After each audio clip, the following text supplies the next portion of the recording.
Hello everyone, this is Ashley Tucker from My Favorite Things. I have a birthday shaker card to share with you today using a couple of brand new products, but before we get those out, let's start making the background. I have a 5x7 piece of Neenah Solar White cardstock, and I'm going to be blending on that with a bunch of different colors of Distress Oxide ink.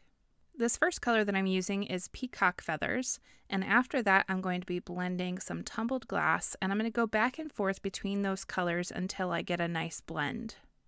This did take a little while to blend, especially because my tumbled glass is running a little bit low on ink. I need to pick up a re-inker for that. Once I had a nice blend with the two blue colors, I moved on to my next two colors, which were Spun Sugar and Worn Lipstick. I didn't work too hard on blending together the spun sugar and the tumbled glass. I didn't really want a purpley color, so I just kind of kept that area really light. The last two colors that I used are Dry Marigold and Mustard Seed.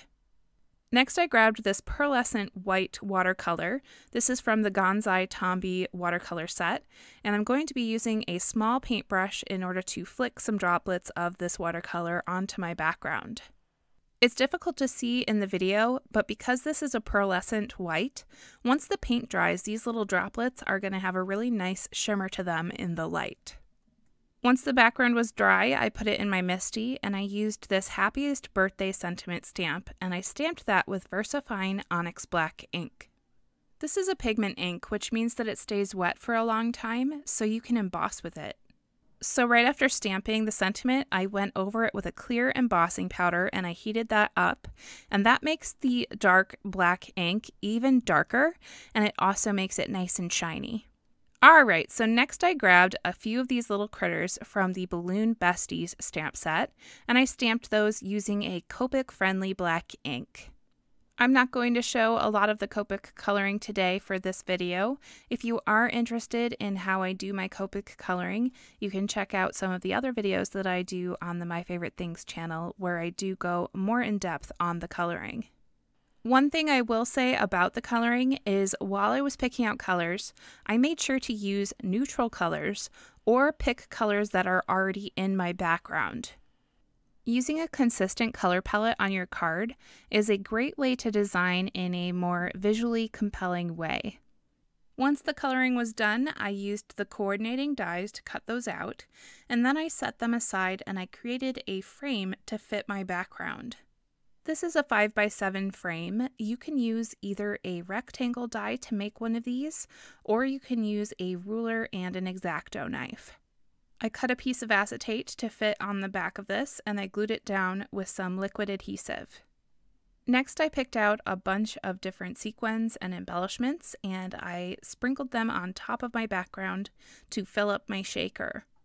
I could have put a lot more in this shaker. It is a very large shaker, but I didn't want to put too much because I want the sentiment to show most of the time.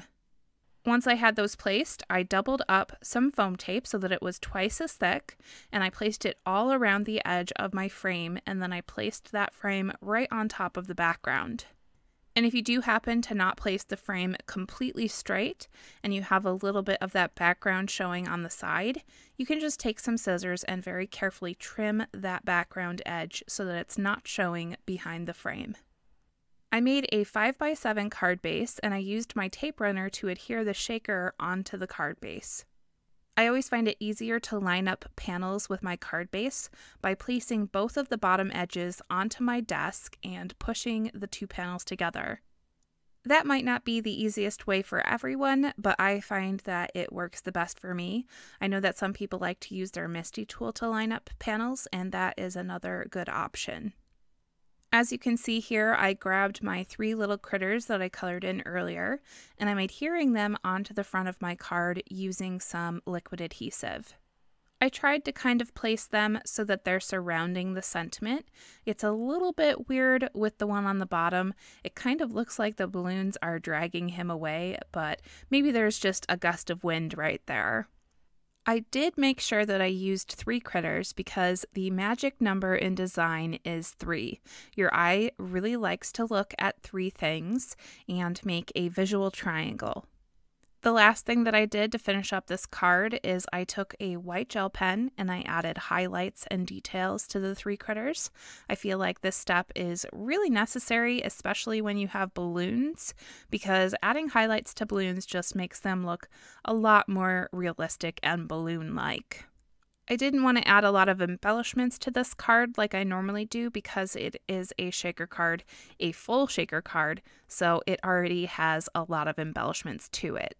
Anyway, I hope that you really enjoyed today's card design and that it gave you some ideas. If you've never made a shaker card before, I encourage you to give it a go. They are super fun to make. Thanks for watching, and I hope you have a great day.